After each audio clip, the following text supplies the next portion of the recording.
There are, of course, plenty of dividend stocks out there, but that doesn't mean that most of them are good options to buy. There's plenty of dividend traps out there where you're going to lose on the share price, or the dividend yield isn't going to last long term. Today I found 3 dividend stocks specifically, all of which are in slightly different fields that we're going to take a peek at today. Mid-American Apartments is the first one. You can see the stock price is up 12.5% over the last 5 years. If we zoom out, take a long-term look, it's a stock that has performed well over the long term, although this dividend is probably going to continue to grow, I would expect, while the share price is going to be less of a factor. But we can still see over the last 5 years it's up 12%, and if we bought exactly 5 years ago, we would have had highs in the 230s. So you probably could have sold a little bit there, or at the very least, there's plenty of also opportunities where you could have bought lower, around 110, 114. This is still a stock I would not mind buying at these prices. This is a REIT. It's not like commercial real estate or anything like that. Super risky right now. It's residential. So PE really isn't too much of a factor when looking at dividends. Mostly it's just the dividend yield along with how long of a track record does the stock have being around and getting this yield so it's fairly safe. Mid-American Apartments fits the bill pretty well with that. Like I said, you aren't quite matching inflation, but this has been one of the largest inflationary periods. I mean, we're almost lining up exactly pre-COVID, like right when COVID started, and it's been about 20 to 25%, depending maybe exactly where you live, where inflation has hit. So this isn't quite matching that, but like I said, there was peaks where it's higher, and you're getting that 4% yield on top of it. You could probably expect over the long term, 10 years, this company will probably match inflation. Historically, it's outperformed, let's just say match, and then you'll get your 4% yield on top of it. And it's a pretty safe industry. Market cap of $18 billion doesn't sound that large, but there's not a lot of large REITs. There's just not that many. So this is actually one of the larger-ish ones, maybe not like top 5, but top 25 REITs. So this is a pretty safe REIT to invest in. Of course, as long as it doesn't make up a huge percentage of your portfolio, I think this is a good investment. Another one we're looking at, this one's a bit more unique. Ares Capital Corporation, ARCC. So over the last 5 years, 22%. So you're basically exactly matching inflation. But this is where it gets interesting. That yield of 8%.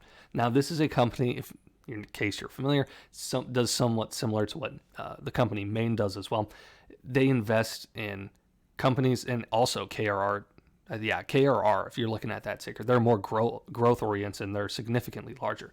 But companies that invest in smaller companies, they provide capital and loans and things like that, often do very well. This is one which has done very well. Clearly, you're getting that 8% yield, and you've basically maintained around that percent throughout the since 2016. It was about 1.5 per share. Now we're at about 1.92. So you've increased 25% over the last 8 years, but also where the share price was, you're still getting a great yield throughout.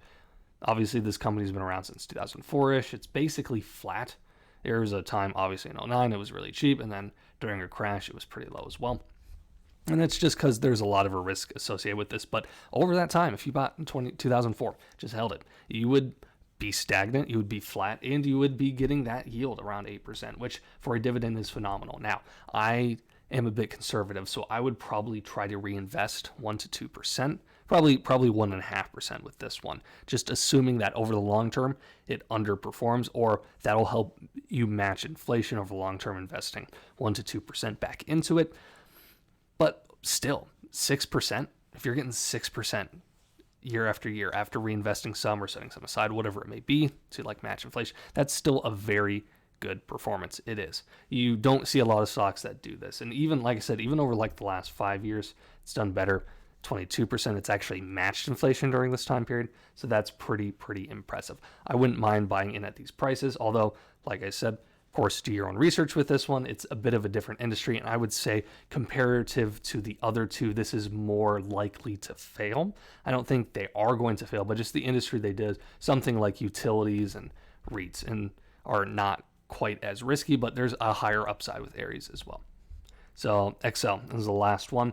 I already mentioned utility company in the previous one. We're getting a utility company for the last one. I like utility companies. XCL is kind of an interesting one because they've had a few bumps in the road. Let's say they had some maybe liabilities for some fire stuff. They're just kind of all over the place. They primarily do, if I remember correctly, utilities in Minnesota and also quite a bit in Texas as well. So This is a company that has done all right. I mean, 3.5% isn't screaming crazy awesome dividend. However, over the long term, this is a company that's grown pretty well. I mean, it's been around since the 1980s, so maybe let's not look then. But even if you're looking something like 2015, you're up from 30, so you've doubled in about the last, actually more than doubled. Yeah, you're about 36. Yeah, almost exactly doubled about a decade ago. And then you get that share price on top of it. So this has just been kind of a bad 5-year stretch specifically. However, there's been really good entry points. We can see obviously during COVID, there was a dip in 2021, there was a dip in 2022.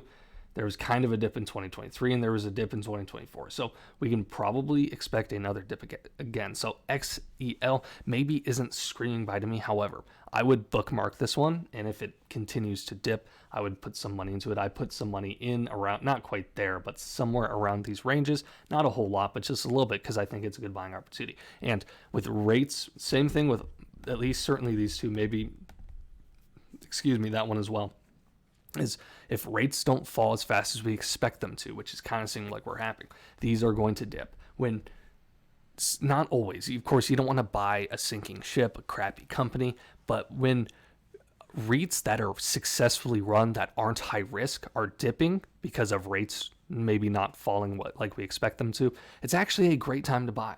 That's literally just been my strat with something like specifically Dukes or Vici. I bought in when it was low.